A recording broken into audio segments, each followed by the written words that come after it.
मानव मात्र उपासना किनकी करेंगे तो उनका भला होगा।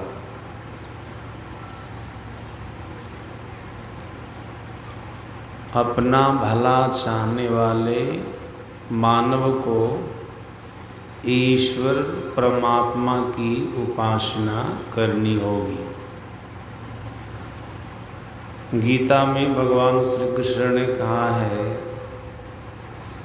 जो जिनकी उपासना करता है,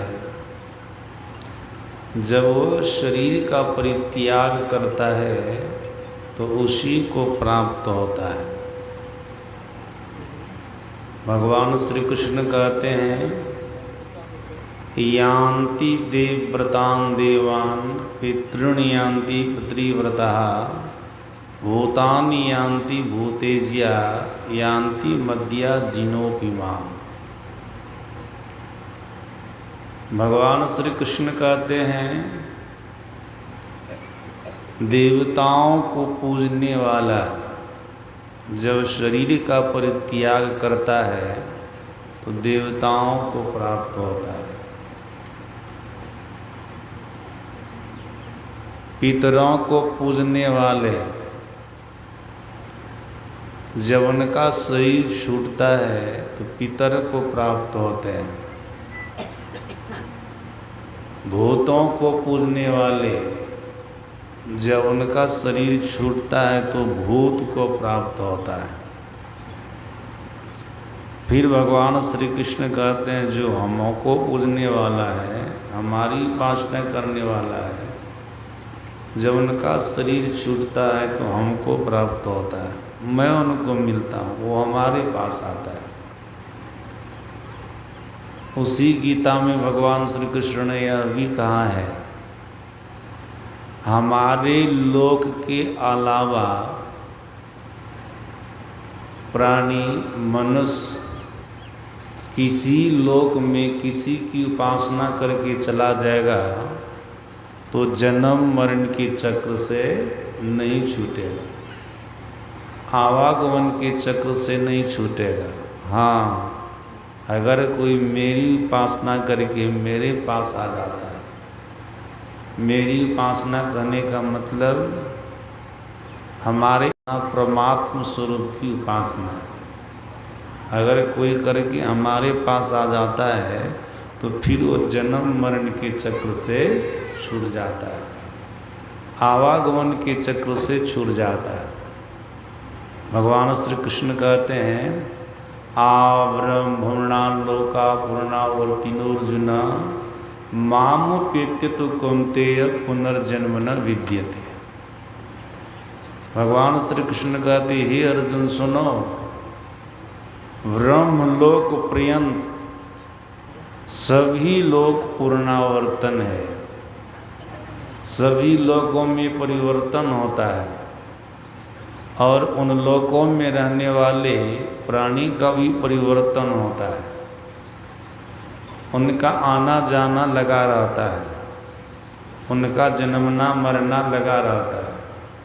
लेकिन हमारे लोक में, आत्मलोक में कोई परिवर्तन नहीं होता है। और हमारे लोक में एक बार जो आ जाता है उनका फिर संसार चक्र में आना नहीं होता है। न तो उनका जन्म होता है न उनका मरण होता है। मतलब वो जीव जन्म मरण के चक्र से छूट जाता है, आवागमन के चक्र से छूट जाता है। ऐसा भगवान श्री कृष्ण का कहना है। न तद्भाष्यति सूर्यो न शशांको न पावकः यद गत्वा निवर्तन्ते तद्धाम परमं मम।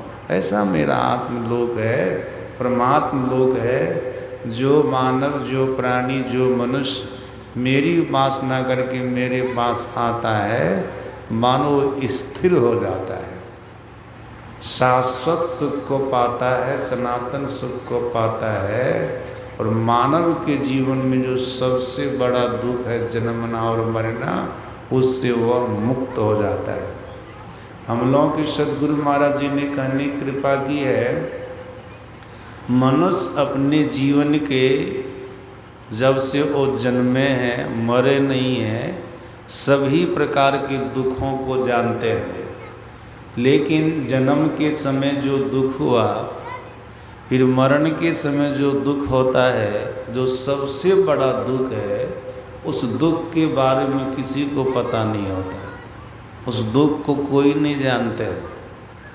हम आप जितने लोग यहाँ पर हैं, कोई नहीं बता सकते हैं कि जन्म के समय में हमको इतना दुख हुआ था। अभी तो मरे नहीं हैं, इसलिए मरने के समय जो दुख होता हो तो बता ही नहीं सकते हैं।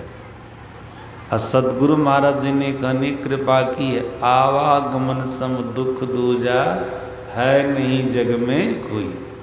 इस संसार में जन्मने और मरने के समान कोई दुख नहीं है। सभी दुखों को जानते हैं, लेकिन इस दुख को जानते ही नहीं है।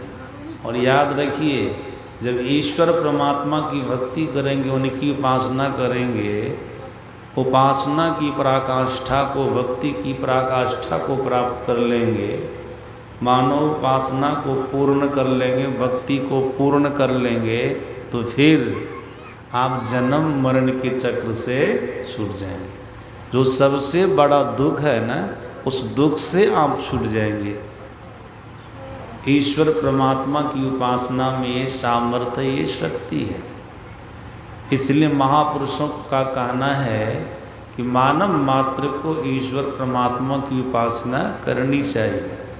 महर्षि दयानंद सरस्वती की वाणी हम आप सुन रहे थे, कह रहे थे वे, जो मानव एक ईश्वर परमात्मा की उपासना को छोड़कर जिस तिस की उपासना करता रहता है, वह संसार में पशु के समान बन करके अनेक प्रकार के दुखों को भोगता रहता है। वो मानव पशु के समान है जो ईश्वर परमात्मा की उपासना को छोड़ करके जिस तिस की उपासना करता है, और उनके जीवन में अनेक प्रकार के दुख आते रहते हैं, समस्या आती रहती, दिक्कतें आती रहती, कष्ट आता रहता है, उसको भोगता रहता है। लेकिन ईश्वर परमात्मा की उपासना करने वाले के जीवन में किसी भी प्रकार का दुख नहीं आता है। वो मनुष्य के शरीर में रह करके मनुष्य बन करके रहते हैं, पशु बन करके नहीं रहते। पशु के समान वो दुख नहीं भोगता रहता है। इसलिए महापुरुषों ने कहने कृपा की है, मानव को उपासना करने में सावधानी बरतनी चाहिए।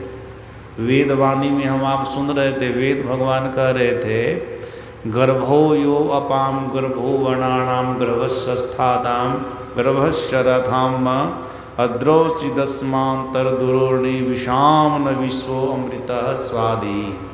वेद भगवान कह रहे थे मानव को किन की उपासना करनी चाहिए? जो परमात्मा संपूर्ण संसार को बनाया है, फिर इसका पालन कर रहा है। एक दिन ऐसा आवेगा कि इसका विनाश भी कर देगा। जो ऐसे ईश्वर परमात्मा है, जो त्र्यंबकम, तीन शक्तियों से युक्त ईश्वर है, परमात्मा है, जिनके अंदर में उत्पादक शक्ति है, पालक शक्ति है, विनाशक शक्ति है। ऐसे जो ईश्वर है, परमात्मा है, मानव को उन्हीं की उपासना करनी चाहिए। इतना ही नहीं कहा वेद भगवान, और कुछ कहा। क्या कहा? जो ईश्वर परमात्मा संपूर्ण सृष्टि को, प्रकृति को बनाकर उसको थामे हुए हैं, बस में किए हुए हैं, जो ऐसे परमात्मा है। और क्या कहा? जो ईश्वर परमात्मा संपूर्ण प्रकृति को बनाकर प्रकृति के गर्भ में ठीक उसी तरह से छिपा है जैसे माता के गर्भ में बालक छिपा रहता है। माता के गर्भ में बालक रहता, उसको बाहर से कोई नहीं देख पाता। हाँ, डॉक्टर के पास जाकर के अल्ट्रासाउंड के माध्यम से देख लेते हैं गर्भस्थ शिशु को, गर्भस्थ बालक को।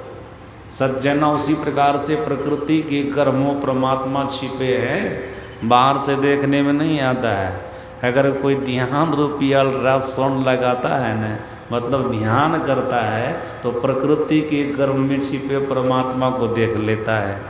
जैसा कि स्वामी ब्रह्मानंद जी महाराज ने कहा, जिमी दूध के मथन से निक्षत है घी जतन से, तिमी ध्यान के लगन से परब्रह्म ले निहारा। अगर कोई ध्यान करे न, सच्चे सदगुरु से सदयुक्ति ज्ञान करेंगे तो प्रकृति के गर्भ में छिपे परमात्मा को देख लेंगे। वेद भगवान कहते हैं जो परमात्मा संपूर्ण संसार को थामे हुए हैं, प्रकृति के गर्भ में छिपे हुए हैं, ऐसे परमात्मा की उपासना मानव को करनी चाहिए। वेद भगवान ऐसा कर रहे हैं। सज्जना उपनिषद की ऋषि की वाणी भी आप लोग सुन रहे थे। यन मनसा न मनुते नाहुर मनोमतम तदेव ब्रह्म त्वं विद्धि नेदम यदिदम उपासते। उपनिषद के ऋषि कह रहे थे मानव इस संसार में जिनकी उपासना कर रहे हैं वो वास्तव में ब्रह्म नहीं है। मन जिसका मनन करता है, इंद्रियां जिनको ग्रहण करती है, जीव उसी को भजता है, जीव उसी को पूजता है।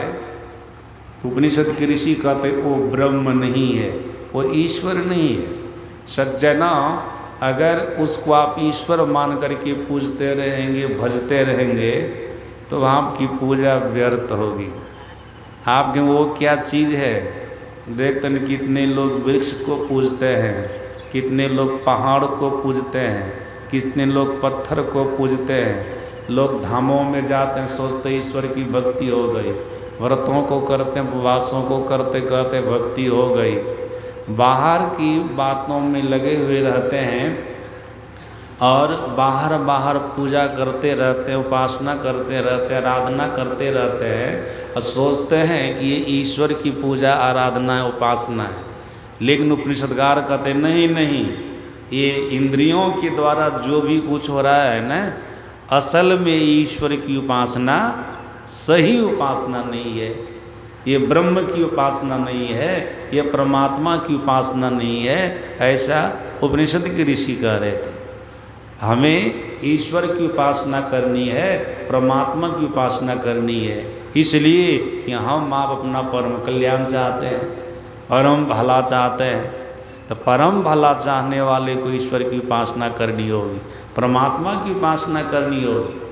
संत कबीर साहब से किसी ने पूछा था, महाराज आप जिनकी उपासना करते हैं, जिस ईश्वर को भजते हैं, वास्तव में वह ईश्वर कैसा है, वह परमात्मा कैसा है? पाठ में सुन रहे थे न, संत कबीर साहब कह रहे थे देखो जिस ईश्वर को मैं भजता हूँ, परमात्मा को भजता हूँ, वो कैसा है? संत कबीर साहब कह रहे थे संपटि माही समाइया सो साहिब नहीं हो, सकल मांड में रमी रहिया साहब कहिए सो। रहे निराला मांड थे सकल मांडता माही, कबीर सेव तास को दूजा कोई नाही। संत कबीर साहब कहते उस व्यक्ति को सुनो जी, जिसको मैं भजता हूँ, पूजता हूँ, जिनकी मैं उपासना करता हूँ, वो क्या है? वो माँ के गर्भ में कभी नहीं समाता है, वो किसी माँ के गर्भ में कभी नहीं आया। आप लोग कहेंगे भगवान श्री राम, भगवान श्री कृष्ण माँ के गर्भ में आए, क्या ये ब्रह्म नहीं है? क्या ये ईश्वर नहीं है?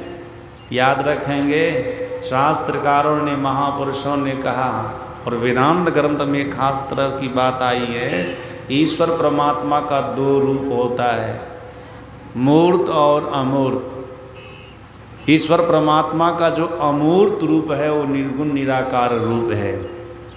ये रूप कभी माँ के गर्भ में नहीं आता है। हाँ, ईश्वर परमात्मा का जो मूर्त रूप है, मतलब सगुण साकार रूप है, वो माँ के गर्भ में आता है। संत कबीर साहब कहते हैं जो ईश्वर परमात्मा का रूप माँ के गर्भ में नहीं आता है ना, मैं उसी की उपासना करता हूँ, मैं उसी को भजता हूँ। सज्जना, इस तरह की उपासना एक ही बार में सभी लोग नहीं कर सकते हैं। एक ही बार में नहीं, जो जन्म जन्म के संस्कारी होते हैं न, वे ही कर पाते हैं। इसलिए हम लोग के सदगुरु महाराज जी ने कहा उपासना का आरंभ सगुण से करो, लेकिन सगुण साकार में ही अंत नहीं करो। तब अंत कहाँ करो? निर्गुण निराकार में जा कर के अंत करो उपासना का। सर्वसाधारण प्राणी के लिए सदगुरु महाराज ने कहा उपासना का आरंभ सगुण से उनको करना है, लेकिन सगुने में नहीं छोड़ना है, निर्गुण निराकार में जा कर के उपासना को छोड़ना है। और छोड़ेंगे क्या, तब तो अपने आप छूट जाएगी अगर उपासना को आप कर लेंगे। संत कबीर साहब जन्म जन्म के संस्कारी अवतारी पुरुष हैं, सज्जनों, इसलिए एक ही बार में वो निर्गुण निराकार ब्रह्म की ही उपासना की है, लेकिन सर्वसाधारण के लिए ये बात नहीं होगी। मैं बताऊंगा, सद्गुरु महाराज जी की वाणी के माध्यम से बताऊंगा कि सगुण साकार से उपासना का कैसे आरंभ करेंगे। अभी संत कबीर साहब की वाणी के आधार पर प्रवचन चल रहा है, सुनिए। संत कबीर साहब कहते, मैं जिसको भजता हूँ पूजता हूँ, जिनकी उपासना करता हूँ, वो माँ के पेट में नहीं आता है। संपटि माई समाया सो साहिब नहीं हो, वो हमारा ईश्वर नहीं है, वो हमारा परमात्मा नहीं है। तब सकल मांड में रमी रहिया साहब कहिए सो, कहते हैं जो सकल मांड मतलब विस्तार संसार प्रकृति में रमन कर रहे हैं, वो हमारा ईश्वर है, वो हमारा परमात्मा है। सकल मांड में रमी रहिया साहब कहिए सो, इतना ही कह करके नहीं रह गए, बोले देखो हमारा साहब कैसा, हमारा मालिक कैसा है। रहे निराला मांड थे, सब में रह करके जो सबसे बड़े हैं, सब में व्यापक सबते न्यारा, और सब घट एक ही राम हो राम राम, ऐसा जो गुरु महाराज जी ने कहा। संत कबीर साहब कहते हैं, रहे निराला मांड थे, शकल मांडता माही, कबीर सेवता सुकूं दूजा कोई नाही। मैं उसको भजता हूँ जो सब में हो करके सबसे बड़े है, जो माँ के गर्भ में कभी नहीं आता है, ऐसे ईश्वर को, ऐसे परमात्मा को भजता हूँ। और सज्जनों, वास्तव में जब तक जीव ऐसे ईश्वर परमात्मा को भज नहीं लेगा, तब तक जीव का कभी भला नहीं होगा। हम लोग के सदगुरु महाराज जी ने भी कहने की कृपा की है, ध्यान से सुनिएगा आप लोग। इष्ट के 5 प्रकार के शरीर होते हैं और उनका शुद्ध आत्म स्वरूप होता है। भक्त जब तक भक्ति करके अपने इष्ट की आत्म स्वरूप, जो छठा आत्म स्वरूप है, उसको प्राप्त नहीं कर लेता है, तब तक उसकी भक्ति पूरी नहीं होती है। ऐसा गुरु महाराज जी बोल रहे हैं। पदावली में भी पढ़ लीजिएगा, मोक्ष दर्शन में भी पढ़ लीजिएगा, आपको पता चल जाएगा। इष्ट के 5 प्रकार के शरीर, स्थूल शरीर, सूक्ष्म शरीर, कारण शरीर, महाकारण शरीर और केवल शरीर, ये इष्ट के 5 प्रकार के शरीर होते हैं। अगर इष्ट के 5 प्रकार के शरीरों को आप जानते रहेंगे तो आपकी भक्ति पूरी नहीं होगी। इष्ट का जो छठा आत्म स्वरूप है न, जिनको परमात्मा स्वरूप कहते हैं, परमात्मा ही कहते हैं, जब तक उसको नहीं जानेंगे तब तक आपकी भक्ति पूरी होने वाली नहीं है। सज्जनों, केवल तस्वीर लगा करके बाहर की पूजा करते रह जाएंगे तो भक्ति कभी पूरी होगी? यहाँ आकर के फूल चढ़ा देंगे, यहाँ आकर के प्रसाद चढ़ा देंगे, यहाँ आकर के अगरबत्ती दिखा देंगे और कहेंगे पूजा हो गई। इस पूजा से आपका भला हो जाएगा? नहीं होगा। हाँ, पुण्य होगा, इससे पुण्य होगा, ये भी करना चाहिए, ये भी गलत बात नहीं है, ये भी करना चाहिए। इष्ट के प्रति श्रद्धा होगी, ईश्वर के प्रति श्रद्धा होगी, गुरु के प्रति श्रद्धा होगी। आप आस्तिक बन करके संसार में रहेंगे, ये कर्म आपके पुण्य कर्म कहलाएंगे। इस कर्म के चलते आप स्वर्ग जाएंगे, ब्रह्मलोक जाएंगे, वैकुंठ लोक जाएंगे, सुख के स्थान में जाएंगे, लेकिन जन्म मरण के चक्र से नहीं छूटेंगे।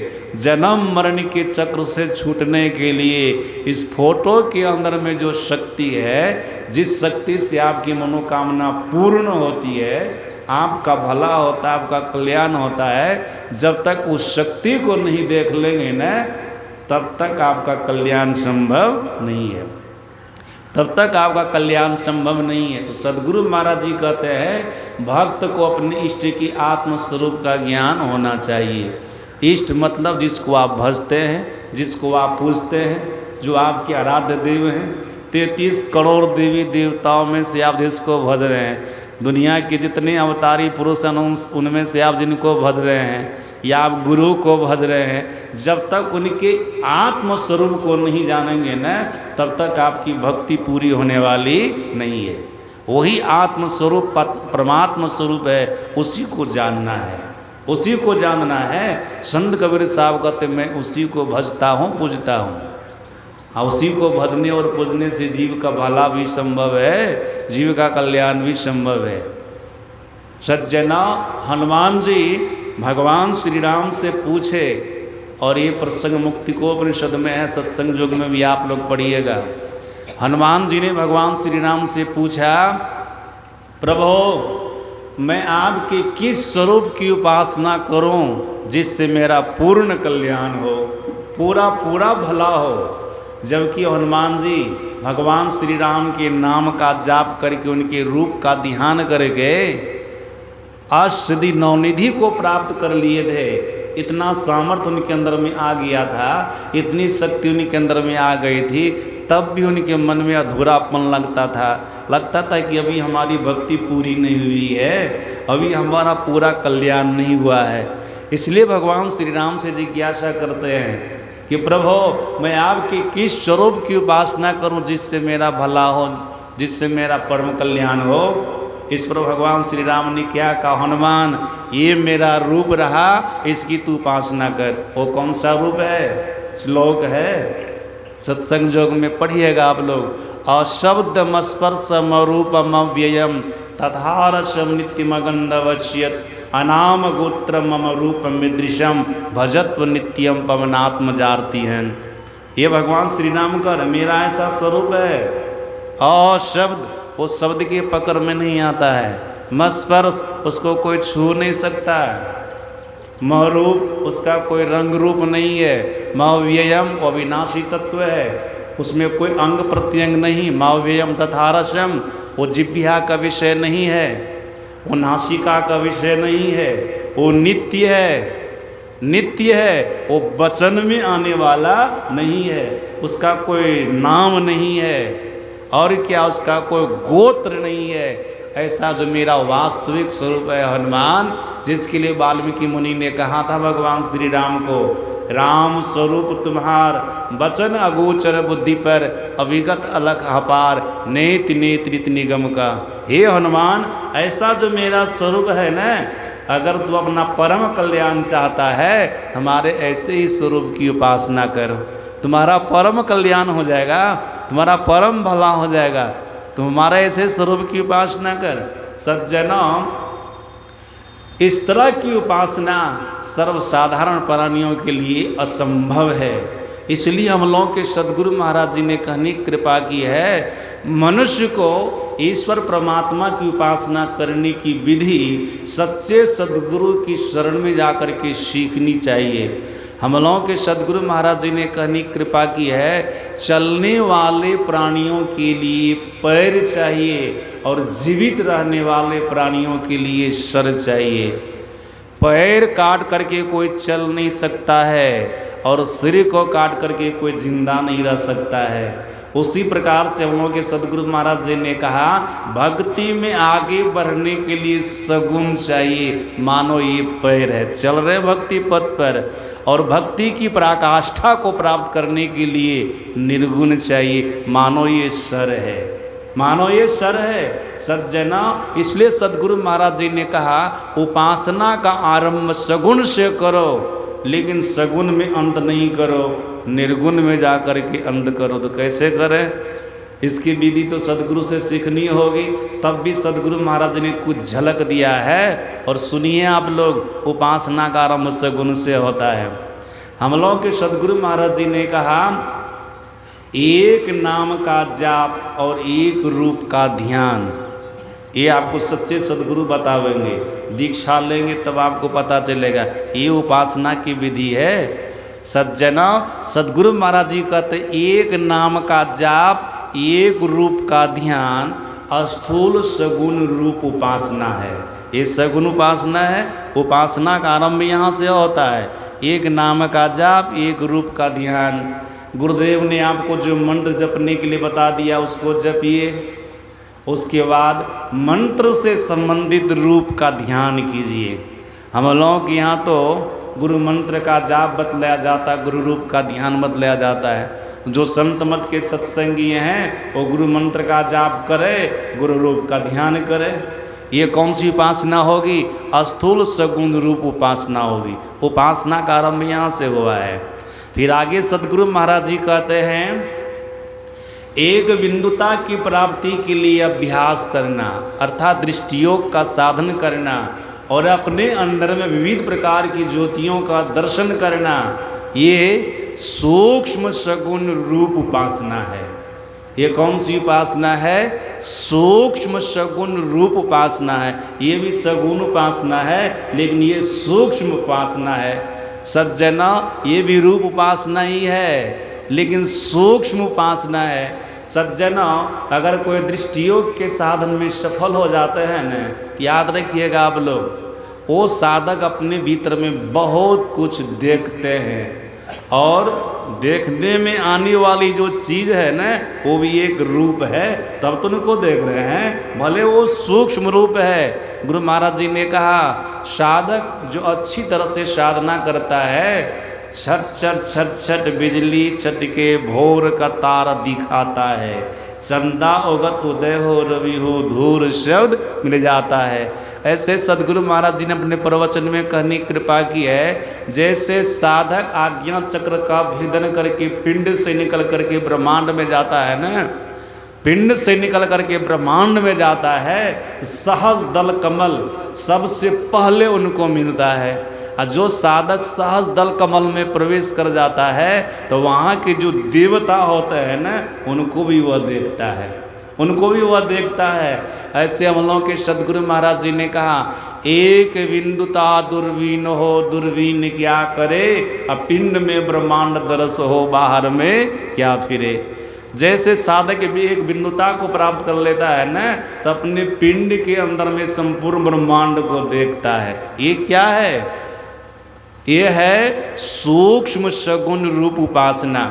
सज्जना, फिर आगे सदगुरु महाराज जी कहते हैं, सार शब्द के अलावा आदि नाद, अनाहत नाद के अलावा अनहद नादों का ध्यान करना, बहुत प्रकार के शब्दों का ध्यान करना, ये कौन सी उपासना है? सूक्ष्म कारण महाकारण अरूप सगुण उपासना है। यहाँ तक सगुण उपासना है। सज्जनों, अनहद नाद तक की उपासना करना सूक्ष्म कारण महाकारण सगुण अरूप उपासना है। अब यहाँ रूप नहीं है, रूप छूट गया। सज्जनों, शब्द में कोई रूप होता है? मैं बोल रहा हूँ, आप लोग सुन रहे हैं, कान तो हमारी आवाज़ को सुन रहा है, लेकिन इस आवाज़ में, इस बोली में, इस शब्द में कैसा रंग है, कैसा रूप है, कोई देख रहे हैं? केवल सुन रहे हैं ना, इसमें कोई रंग रूप नहीं है। इसलिए सदगुरु महाराज जी ने कहा, ये अरूप उपासना है, इसमें कोई रंग रूप नहीं है, लेकिन ये भी है सगुण उपासना। सगुण उपासना। सज्जना, फिर सदगुरु महाराज जी कहते हैं, सार शब्द की उपासना, आदि नाद की उपासना, अनाहत नाद की उपासना, निर्गुण निराकार ब्रह्म की उपासना है। सज्जनों, याद रखिएगा, इसी उपासना को करने से, सार शब्द की उपासना को ही करने से साधक को, भक्त को आत्मदृष्टि की प्राप्ति होती है। जैसे आत्मदृष्टि की प्राप्ति हो गई, वैसे उनको अपनी पहचान हो जाती है, वैसे उनको अपनी पहचान हो जाती है। सज्जनों, आप लोग जानते हैं 5 प्रकार की दृष्टि होती है।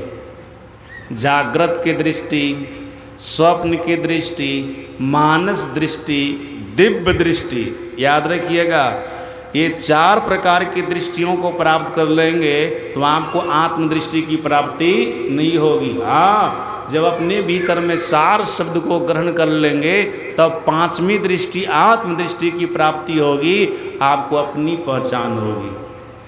इधर 4 प्रकार की दृष्टियों को प्राप्त कर लेने पर आपको अपनी पहचान नहीं। जब आत्मदृष्टि की प्राप्ति हो जाएगी, जो 5वीं दृष्टि है सज्जना, तब आपको आत्मदृष्टि की प्राप्ति होगी। होगी कैसे? जब आप अपने भीतर में निर्गुण निराकार ब्रह्म की उपासना करेंगे। मतलब सार शब्द की उपासना करेंगे तो निर्गुण ब्रह्म की उपासना होगी।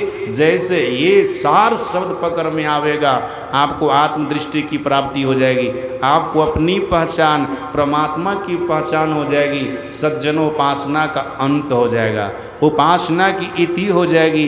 जीव को अपना दर्शन हुआ, परमात्मा का दर्शन हुआ। और जब परमात्मा का दर्शन हो जाएगा तब भी वो परमात्मा से अलग रहेगा। गोस्वामी तुलसीदास जी महाराज ने कहा, जानत तुम ही होई जाई। तब तो आप परमात्मा को जान करके परमात्मा हो जाइएगा। आपके अंदर में ऐसा नॉलेज हो जाएगा, अहम ब्रह्मास्मि, अहम ब्रह्मास्मि, मैं ही ब्रह्म हूँ, मैं ही ईश्वर हूँ। सज्जनों, आपके अलावा और कोई ईश्वर नहीं रहेगा, क्योंकि आप ईश्वर में मिलकर के ईश्वर हो गए। आपको स्वयं एहसास होगा, आपको स्वयं अनुभव होगा कि मैं स्वयं ब्रह्म हूँ, मैं स्वयं परमात्मा हूँ। तो सज्जनों, यहाँ इस तरह की उपासना सदगुरु महाराज जी ने करने के लिए बतलाई है। सदगुरु महाराज जी ने कहा, उपासना का आरंभ सगुण से करो, इसलिए कि तुम साधारण हो भक्त। हाँ, कोई जन्म जन्म के संस्कारी है न, तुमको मानस जप मानस ध्यान भी करने की ज़रूरत नहीं पड़ती है, दृष्टियोग का साधन करने की भी ज़रूरत नहीं पड़ती है। इकट्ठे आते हैं, निर्गुण उपासना में लग जाते हैं। लेकिन सर्वसाधारण के लिए ऐसी बात है नहीं है। सर्वसाधारण, जो साधारण संस्कार के प्राणी है सज्जन, उनको तो नीचे से उपासना करना होगा, नीचे से। जैसे गुरु महाराज जी ने बताया उस तरह से, जैसे कोई अवतारी पुरुष संसार में आए, जैसे भगवान श्री राम आए, भगवान श्री कृष्ण आए, बहुत ऐसे अवतारी पुरुष आए। उनके जीवन को आप पढ़िएगा न, अवतार लेते ही कार्य करना, क्रिया करना प्रारंभ कर दिया। अवतार लेते ही ऐसे सामर्थ्यवान महापुरुष अवतार लेते ही कार्य करना, क्रिया करना, कर्म करना प्रारंभ कर दिया। लेकिन सर्वसाधारण का जन्म होता है तो ऐसे बच्चा को कुछ समय लगता है संसार का काम करने के लिए, समय लगता है ना। हाँ, वो उठेगा, चलेगा, फिरेगा, शरीर मजबूत होगा तो हम संसार का कोई काम करेगा। और सज्जना, उनको उठने बैठने के लिए माता पिता क्या करते हैं, उनको लकड़ी का गाड़ी बना करके देते हैं ना बच्चा को। जो उठना चाहता है, चलना चाहता है, लकड़ी का गाड़ी बना करके देते हैं, उसके सहारे चलते पैर मजबूत होता है, दौड़ने लग जाते हैं, आगे चल करके संसार के सारे कामों को करने लग जाते हैं। ये तो सर्वसाधारण के लिए ऐसा होता है। अवतार पुरुष आए, काम करना प्रारंभ कर दिए। सज्जन उसी प्रकार से जन्म जन्म के संस्कारी आदमी आते हैं, एक ही बार में निर्गुण निराकार ब्रह्म की उपासना करना प्रारंभ कर देते हैं। लेकिन जो सर्वसाधारण है उनको तो नीचे से उपासना शुरू करना पड़ेगा, सगुण से उपासना का आरंभ करना होगा और निर्गुण निराकार में जाकर के अंत करना होगा। सज्जनों, जब निर्गुण निराकार तक की उपासना करेंगे, अपनी पहचान परमात्मा की पहचान होगी, आपकी भक्ति पूर्ण हो जाएगी, आपको ईश्वर मिल जाएंगे। अब परमात्मा के लोक में चले जाएंगे, जहाँ से लौट करके पुनः संसार में आना नहीं पड़ता है। तदियोग पावक दे हरिपद लीन भई जहाँ नहीं भिड़े। इस अवस्था को आप प्राप्त कर लेंगे। तो आप लोग तो जान ही रहे हैं, ध्यान साधना शिविर चल रही है, तब भी आज 8:30 होने वाला है। इतना करके मैं कह करके मैं अपनी वाणी विराम देता हूँ। बोलिए प्रेम से।